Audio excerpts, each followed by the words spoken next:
Hi, I'm Judy Zelina. This is the Millcreek Government Channel. Prediabetes is a serious health condition where blood sugar levels are higher than normal, but not high enough yet to be diagnosed as type 2 diabetes. Don't let the pre fool you. Prediabetes puts you at increased risk of developing other serious health concerns. Joining us on the program today, we have Judy Halcomb. She's a registered nurse and she's retired. She keeps trying to retire, but we won't let her. And Lana Kunick, and Lana is the Prevention Services Coordinator with the Site Center. Ladies, thank you so much for joining us on the program today. Thank you for having us. Great being here again. I'm just going to quickly, Judy, we're partnering here, and this is kind of unusual with the Site Center. How did this happen? Oh my gosh, that's what I wanted to say. If we could, before we get into the content of the program, which is important, but this is very important too. Mm-hmm. I just want to put a great big thank you to the Site Center.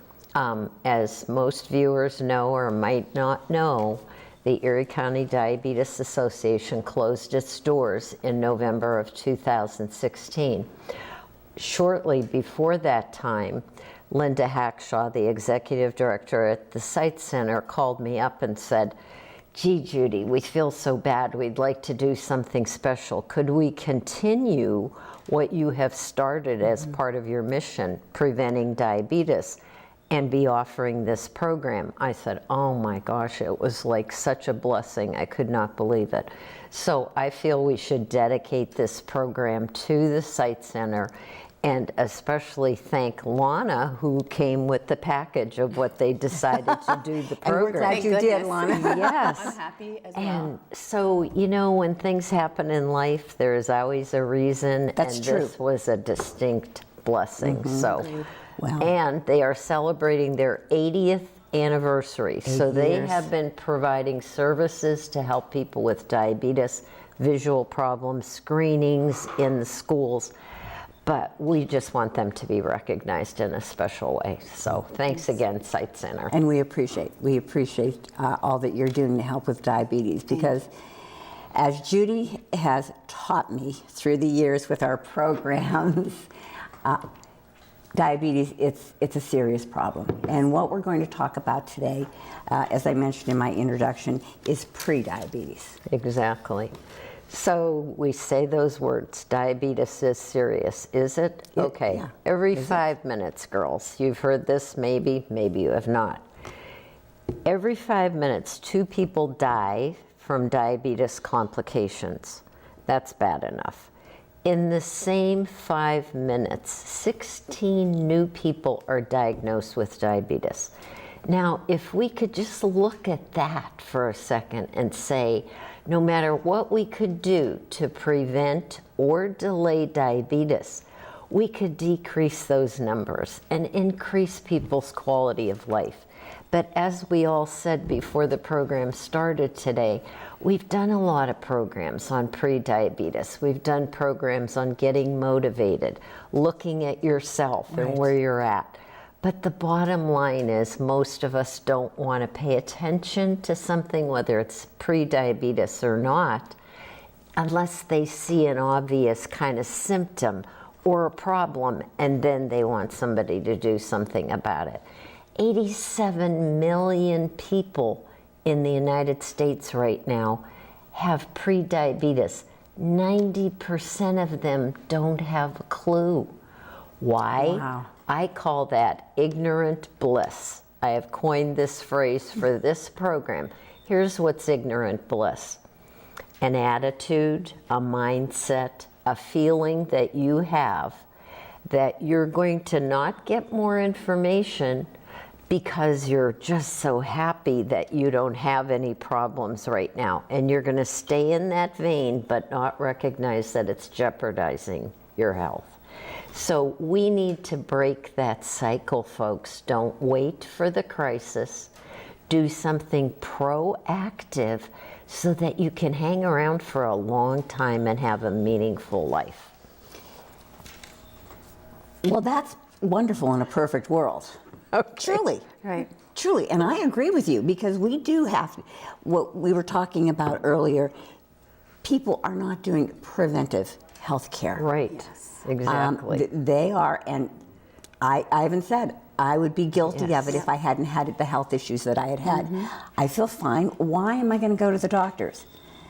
But it's so important because preventive care, you know, you would have your blood work done, then you would know that you had prediabetes, Right. and take it from there.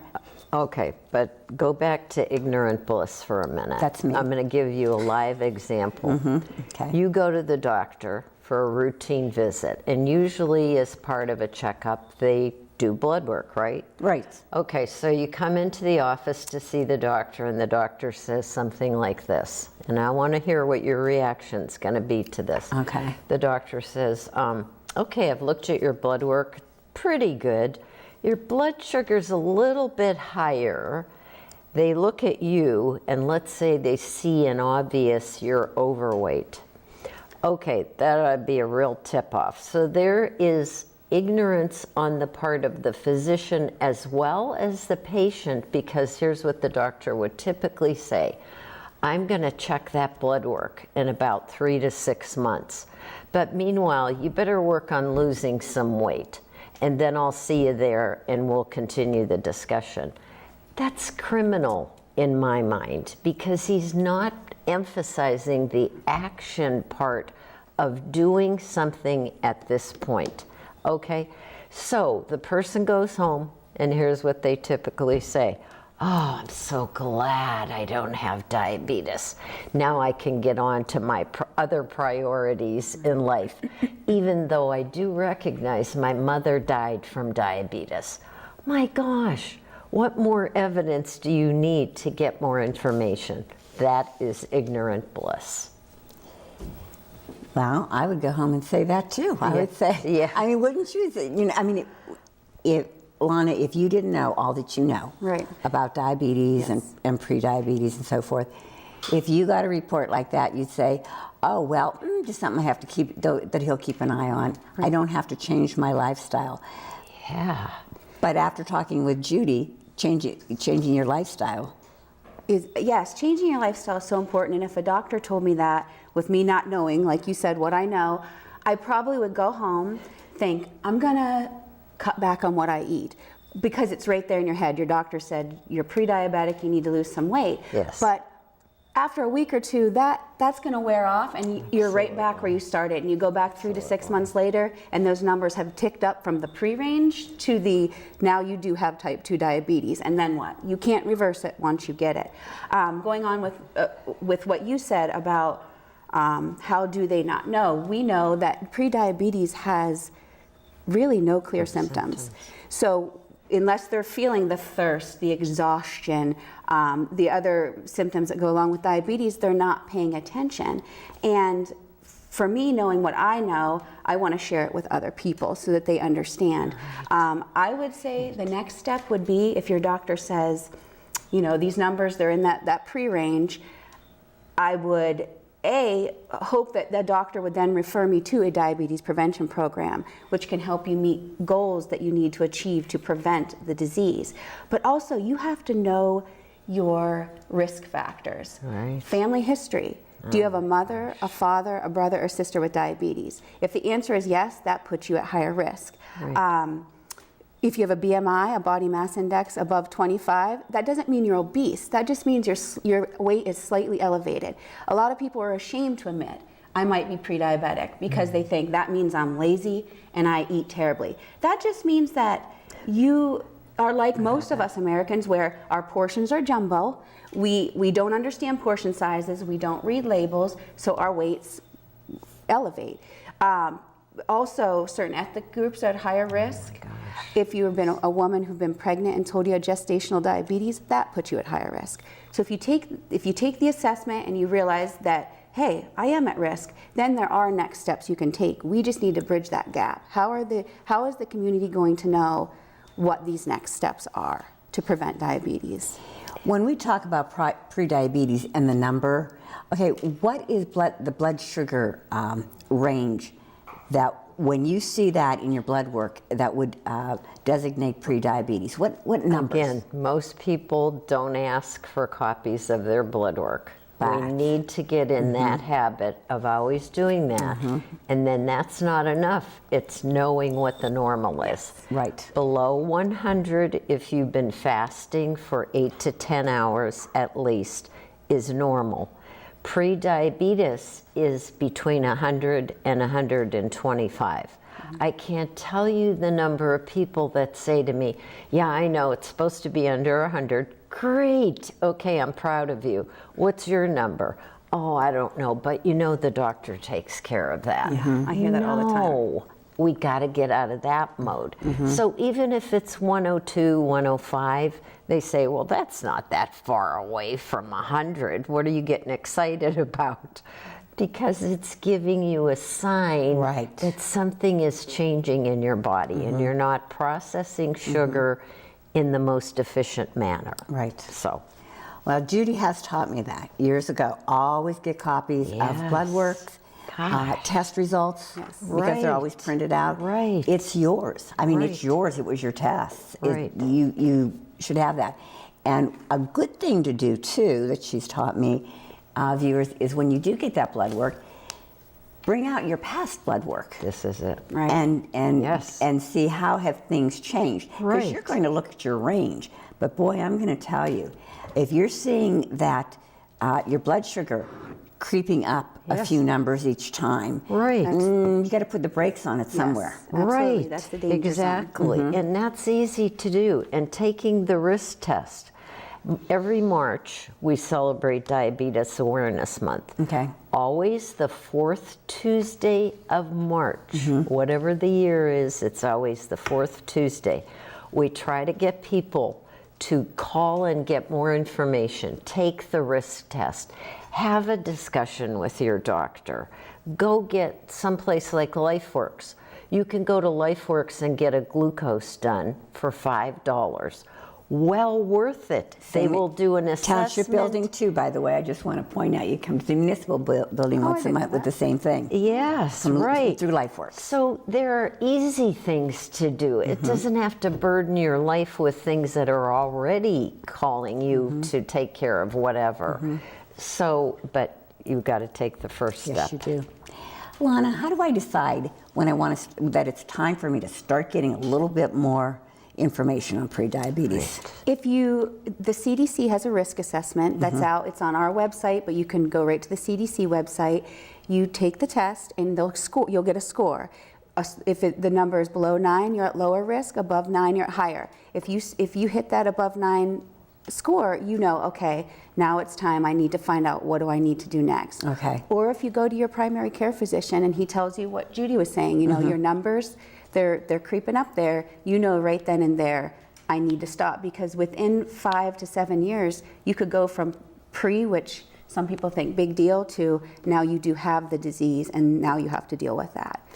And if you're over 40, overweight, have a family history, if you have hypertension, high blood pressure, if you have high cholesterol, look at the combination of those things and say, wow, that's really me, but I'm not having any symptoms, Right. and say, no problem, let's get more information. Let's have the discussion with the doctor. Okay, here's my question. You're saying that there's really no signs or symptoms of prediabetes. Yeah. Okay, once you start getting, Lana, you mentioned thirst and everything, Yes. you know, those types of Right. symptoms. If you start getting those symptoms, could you very well just still be at prediabetes at that point, or would you be full-blown type 2? Most likely you would, if you're experiencing those symptoms, most likely you have already crossed over into that type 2 range. Would you But it all agree? depends on what the blood sugar Okay. is showing. Right. That's the end-all be-all. And most of the time, if you don't get a fasting blood sugar, that's typically what's ordered. But the doctor may very well get an A1C done, which is that test that measures the overall blood sugar for 3 months. So, yeah, that's... Okay, ladies. All right. Say I've been diagnosed and I have prediabetes. My doctor has said he hasn't given me the wishy-washy answer that you're just Yes. kind of keeping an eye on your numbers. Right. Comes out to me and he says, your numbers are over 100, 105. You've got prediabetes. Okay. Okay, what do I do? What do I do at this point? Okay. You want me to Go take ahead. that? I would say the very next step thing you should ask your doctor is, well, what should I do? And the doctor will probably say what Judy said. You're going to need to lose some weight and you're going to get moving. Something that you can do is you can call the site center. Yes. We offer the nationally known diabetes prevention program. I'll just tell you real quickly what that entails. There's two main goals. Okay. It's to lose 7% of your starting body weight and increase your physical activity. This program is meant to assist you in achieving those goals so that you do not become diabetic or you prolong the onset for 10 to 15 years. Okay. So I would say that would be the first thing you do. You get a hold of the site center, you talk to the lifestyle intervention coach and figure out, how can I get this going? When can I start?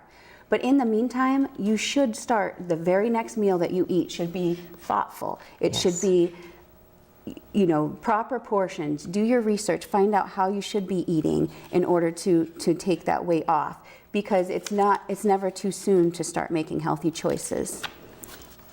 Is every person that is diagnosed with prediabetes overweight? No. Because we talk about weight, so there are There's other risk uncontrollable factors. There's other, Huge issue though, overweight. Is 'cause a it big issue. causes insulin resistance. but there are other factors that can Absolutely. play into this. Genetics Genetics. is the first. If you've got a family history, Right. and then you start adding some other things, and hypertension, biggie. 50% of people when they are diagnosed with diabetes have high blood pressure. That didn't come on overnight, generally. It takes 7 to 10 years, by the way, to get full-blown diabetes. Okay, and people don't realize that's why this is a critical time when you're told pre-diabetes Okay, all right. to get busy. Okay, I also wanted to ask, now there are different things. Now if I'm diagnosed with prediabetes, there are still even more steps that I can take to help prevent it. Again, I want to stress the different steps that people can take that will help them, you know, prolong it. Exactly. We're back to the program that was taped last year, I believe, on motivation. Looking at yourself and saying, how did I get to be overweight? Why haven't I concentrated some of my efforts on getting more exercise? Where am I? Gut searching questions to ask yourself, but it is an important first step. You don't just jump into action. That's what the average person. Just tell me exactly what to do. Tell me what exactly I need to eat. I don't eat the same way that you do or you do. You've got to make an effort, but look at yourself first and bring that to the situation. I think that's important. Little steps. Because, yes. you know, Judy, you and I have really stressed that Yes. throughout the years, that if you go full-blown, I'm going to totally Yes, change my there you go. whole complete This lifestyle. is it. You've set yourself up for failure. failure. Right. Really, the odds are you're going to set yourself up for And failure. one big step is carbohydrates. You always admit you are a carboholic, I'm a carb if you will. junkie. Yeah. And what I say to you is, okay, what kind of carbohydrates do you eat and how much? And could we just start with that? The next time I eat my favorite carbohydrate, cut it in half. You're helping yourself because you're not asking the body to make more insulin to, you know, put that balance back for you. But you're not denying. No. And I think the biggest thing is, Exactly. it's like Judy said, right, Lana, just sort of start cutting back because you start denying yourself. And Yes, you can't have this, can't have that. people don't like that. The all or nothing mentality usually ends in failure. It does. Absolutely. So like Judy's saying, baby does. steps, small steps can lead to huge change.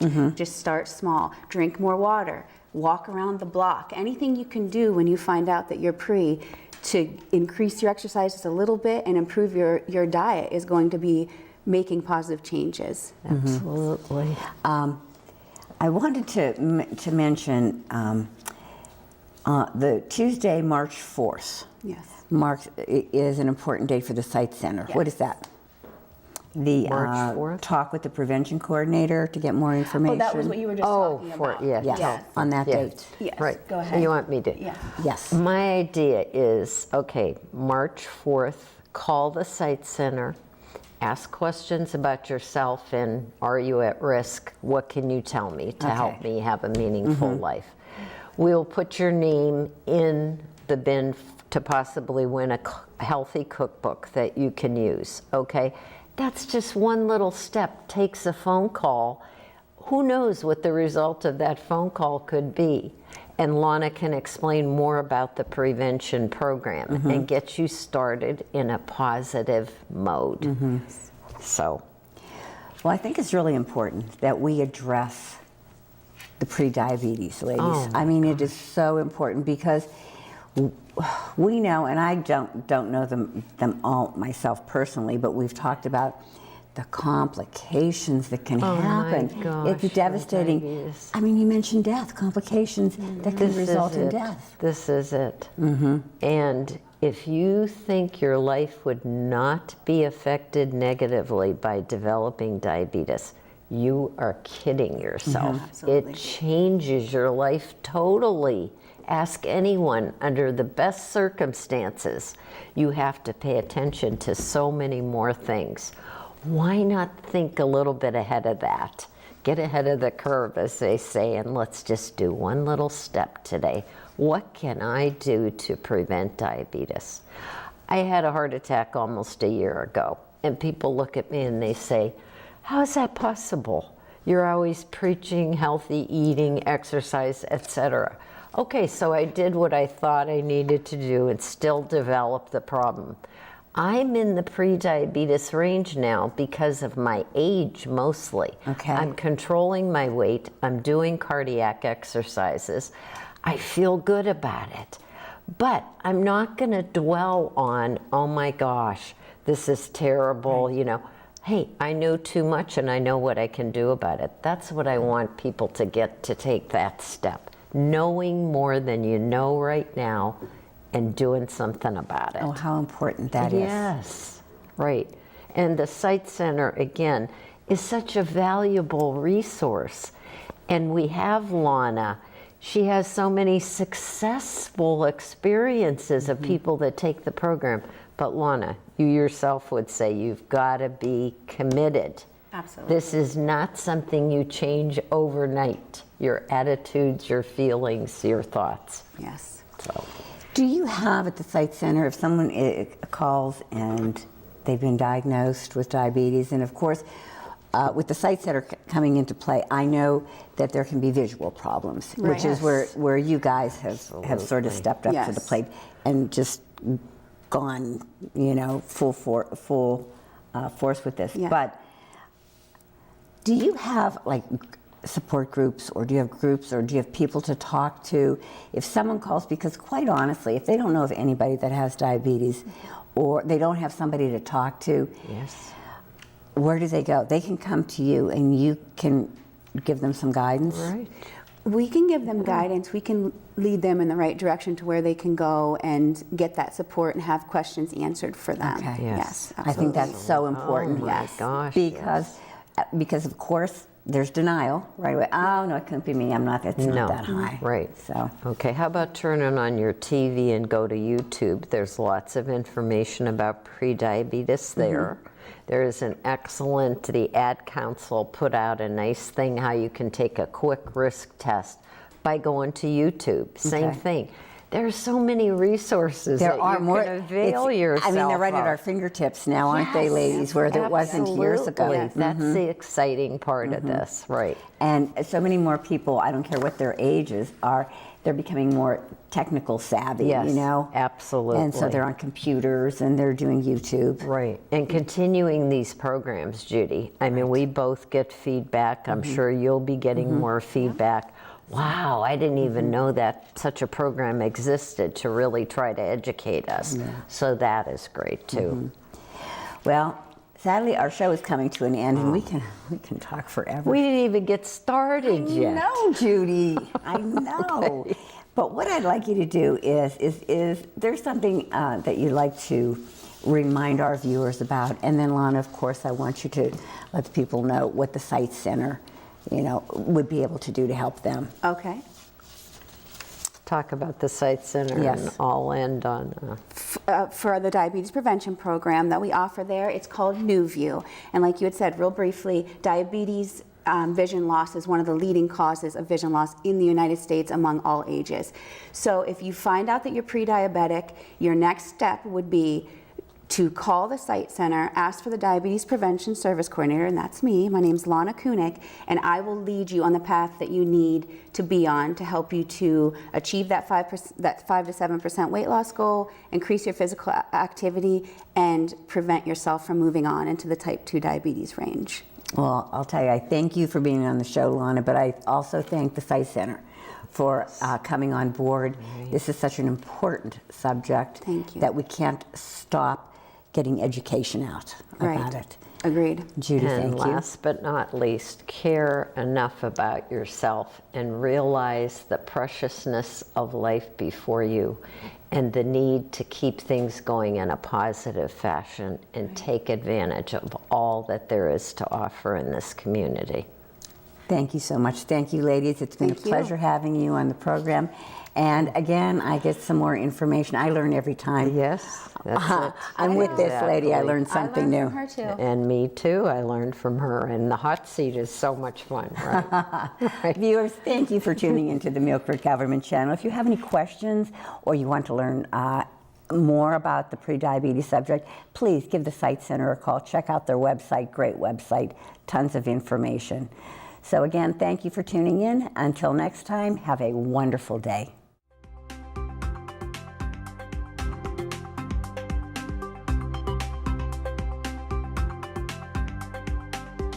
You're watching the Millcreek Government Channel, powered by WQLN Public Media.